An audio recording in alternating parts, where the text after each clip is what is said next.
So there's this one series that people continuously ask me, hey, can you give your thoughts on it? Have you checked it out? And that is Re:Zero. Now I'm gonna tell you, as of the recording of this video, I am not caught up to Re:Zero. I believe there's 15 or 16 episodes out, and I heard some crazy things about the latest episode, but I have seen roughly 9 or 10 episodes of Re:Zero, so I kind of got a gist of it, and I'll tell you right now. Whoa, ForneverWorld, before you tell us anything, I gotta know something. Do you like it? What is it good? Well, considering the fact that in one night I watched all of those episodes, yeah, I'm kind of digging it, bruh. So in case you haven't heard about Re:Zero, basically the main character, Subaru, is kind of stuck in two different realms in a way, in a sense of like, it has two elements that are familiar to a lot of different series in regards to one, it has the Higurashi when they cry / all you need is kill thing, where the character, every time he dies, his day gets reset. It's a little bit tweaked because sometimes he'll get past it and then he'll get stuck in another day or something like that, so it's a little bit tweaked, but it has that element. But then another thing that is familiar to anime and manga is that the setting and the way the character arrives is kind of similar to No Game No Life, or to a certain degree SAO, where it's kind of like, hey, I got transferred to another world and I'm like stuck in it. But I'm glad that in this series the main character doesn't really stress over like, hey, how do I get back home? He kind of just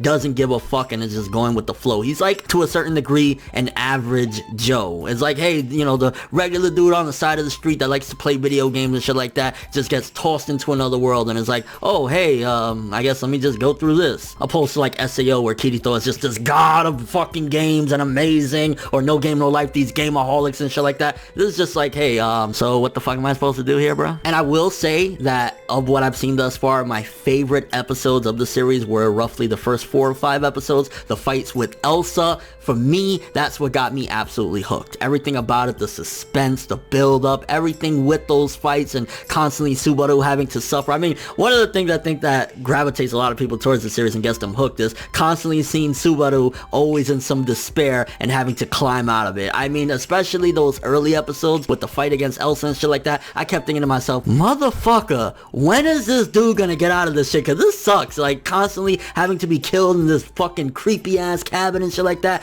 I was like, god damn. Art and animation for the most part really beautiful, so as far as that goes, it's looking really pretty as well. And again, this is my just first impressions based on the first 9 or 10 episodes that I've seen. Is like, it looks really fucking good. If I had to say one complaint that kind of was a little bit jarring at first, but then I eventually got over it, was at times there is some pacing issues, like especially when we get to the mansion and stuff like that, seeing Subaru, you know, repeatedly having to do things with Rem and Ram is kind of like, okay, you know, he's basically having to suck up to everybody and he's trying his best, but at the same time, even though it is feeling a little bit slow paced and we're kind of getting this repetitive nature of like, hey, he has to do these chores in the mansion, one of the things that it helps to benefit the character is you get a lot of character development from Subaru, and when you finally get out of those elements of him doing these chores and shit like that, and you see that this motherfucker can basically die without saying, you know, oh, I'm so scared, and just give his fucking life at that point, it's like, okay, he grew, you know, he developed as this series is going. And again, this is only in the first 9 or 10 episodes, so you get to see some character development with this, you know, character, and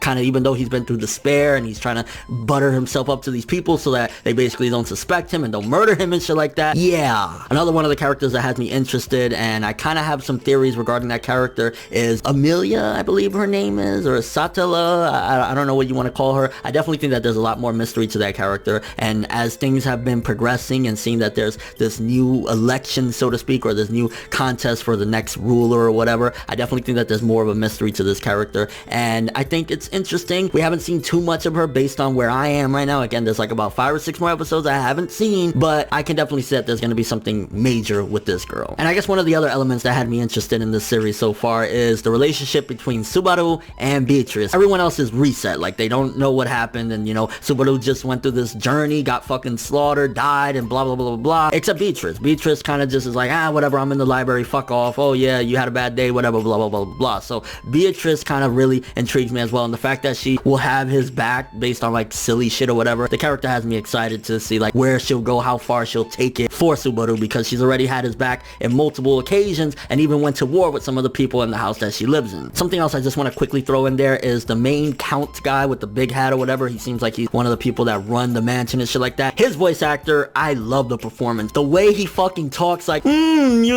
like, he reminds me of like Pegasus from Yu-Gi-Oh, just taking it to a next level, like, oh, this computer is so good. Like, he could be talking about wiping his ass. Yes, I wiped my ass and it felt great. I'm like, yo, it fucking makes me laugh my ass off. So in essence, thus far, as far as the hype goes for Re:Zero, I'm definitely definitely saying that it has the potential to be just absolutely phenomenal from what I've seen thus far, especially that first arc with the fights against Elsa and shit like that. Really hyped, really excited about it, and I'm digging it so far. My first impression is that it's definitely one of those series that you should check out, kind of like how Erased had that hype train and shit like that, although seemingly ReZero might actually not dip opposed to Erased where it just kind of fell off after a certain point. ReZero looks like it's keeping up the consistency, and even in the latest episodes people are still going crazy, which I'm gonna go catch up. If you've seen ReZero thus far, what do you think about it? Please try to be very light with the spoilers. If you haven't seen it, again, I definitely recommend checking it out. It's really hype, really enjoyable, and if you like something like maybe No Game No Life, you'll probably like ReZero, because I'll say I've seen about half of No Game No Life, and I think ReZero blows it out the water based on what I've seen thus far. And your overall thoughts to this? I can't wait to see how this all turns out. I initially thought that this was only going to be 12 episodes, and to find out that it's going to have 2 cores gets me really hyped. But thanks for watching. Hope you enjoyed. If you liked anything I had to say or enjoyed the video, drop me a like. I'd greatly appreciate it. And if you want more from me, make sure to subscribe, follow me on Twitter, Instagram, and stalk me on Facebook to get more when the video ends. I'm ForneverWorld, and as always, people, have an awesome day.